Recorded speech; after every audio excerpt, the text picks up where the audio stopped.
85 days to go. जी हाँ, 85 दिन रह गए हैं फील्ड मार्शल आसिम मुनीर की रिटायरमेंट और नए आर्मी चीफ के आने में। अब ज़रा चलते हैं दूसरी खबरों की तरफ और एक बॉम्बशेल बयान है, स्टोरी है जिससे आगाज़ करते हैं, और वो है कि अब ख्वाजा आसिफ मैदान में कूदे हैं और उन्होंने राना सनाउल्लाह के बयान की नफ़ी कर दी है और उन्होंने बबांगे दोहल कहा है कि कोई एक्सटेंशन नहीं, कोई कंटिन्यूशन नहीं।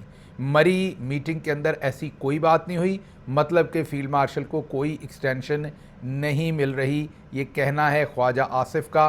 उन्होंने राना सनाउल्लाह के बयान की तरदीद कर दी है। ख्वाजा आसिफ आजकल वैसे भी थिक सूप में हैं, मैराथन इंटरव्यूज़ दे रहे हैं, एक एक दिन में 5-5, 4-4 इंटरव्यूज़ देते हैं, बहुत सारे बयान देते हैं। सुप्रीम कोर्ट के जजेस से लेके ब्यूरोक्रेट्स, अपनी जमात, सभी के साथ उलझे बैठे हैं। और अब तो उन्होंने फील्ड मार्शल के ऊपर भी तगड़ी स्टेटमेंट दी है कि कोई एक्सटेंशन नहीं और कोई कंटिन्यूशन नहीं, और ये कहा है कि कोई एक्सटेंशन नहीं, कोई कंटिन्यूशन नहीं, और ये कहा है कि मरी मीटिंग के अंदर ऐसी कोई बात नहीं हुई, ये सारी की सारी मीडिया की अपनी इख्तरा है। अब ये जब वो कहते हैं कि ये मीडिया की अपनी इख्तरा है, तो इसका मतलब है कि वो डायरेक्टली एम कर रहे हैं ISPR के ऊपर, ISI के ऊपर और MI के ऊपर। आपको याद होगा कि जब राना सनाउल्लाह साहब ने ये स्टेटमेंट दिया था कि फ़ील्ड मार्शल साहब 2027 तक फ़ील्ड मार्शल हैं, पहले उन्होंने मोहम्मद मालिक साहब के शो पर ये कहा कि कंटिन्यूशन हो रही है, एक्सटेंशन हो रही है। उसके बाद उन्होंने अगले दिन कहा कि 2027 तक फ़ील्ड मार्शल जो है वो रहेंगे, इसमें कोई अबहम नहीं है। इस स्टेटमेंट के बाद हमने फ़ौरन आपको बताया था कि उनकी इस स्टेटमेंट को रुकवा दिया गया था पाकिस्तान के मीडिया पर।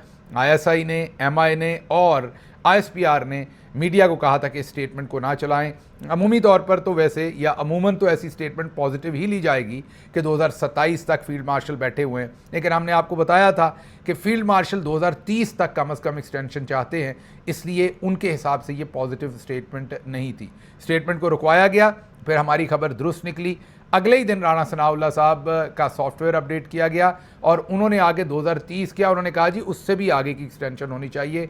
उन्होंने इस बयान को करेक्ट किया और फिर धड़ाधड़ वो बयान जो है वो पूरे मीडिया के ऊपर चलवाया गया। जी हाँ, वो बयान जिसमें ख्वाजा आसिफ कह रहे हैं, अपना राना सनाउल्लाह कह रहे हैं कि उनकी एक्सटेंशन 2030 तक होनी चाहिए। रिपोर्टर पूछता है कि 2030 तक, 32 आगे, वो कहते हैं आगे भी 2030 से आगे भी एक्सटेंशन होनी चाहिए। जितना वो अच्छा काम कर रहे हैं उनका हक है, उनको एक्सटेंशन मिलनी चाहिए। मतलब कि राना सनाउल्लाह का जो बयान रुकवाया गया था उसकी भी मंतक अब आपको समझ आ गई होगी, अब जो चलवाया जा रहा है उसकी भी मंतक आपको समझ आ गई होगी। और अब उसके ऊपर नई स्ट्राइक की है ख्वाजा आसिफ ने और उन्होंने कहा कि राना सनाउल्लाह और मीडिया गलत कह रहा है। दूसरे लफ्ज़ों में जैसे मैंने आपको कहा कि वो ISI को, उसके साथ साथ MI को, उसके साथ साथ ISPR को गलत कह रहे हैं। ज़ाहिर है ये मीडिया की इख्तरा नहीं है, ये उनकी इख्तरा है और मीडिया के अंदर सारे इस नैरेटिव को वही मैनेज कर रहे हैं। ख्वाजा साहब के साथ इसके बाद क्या होता है, उनका सॉफ्टवेयर अपडेट किया जाता है या नहीं,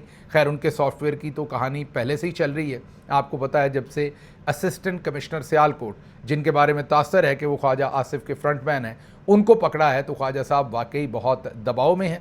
आप बहुत सारे इंटरव्यूज़ देते हैं, हर एक पर हमला आवर होते हैं, लेकिन आज उन्होंने ये कहा है कि मुझ पर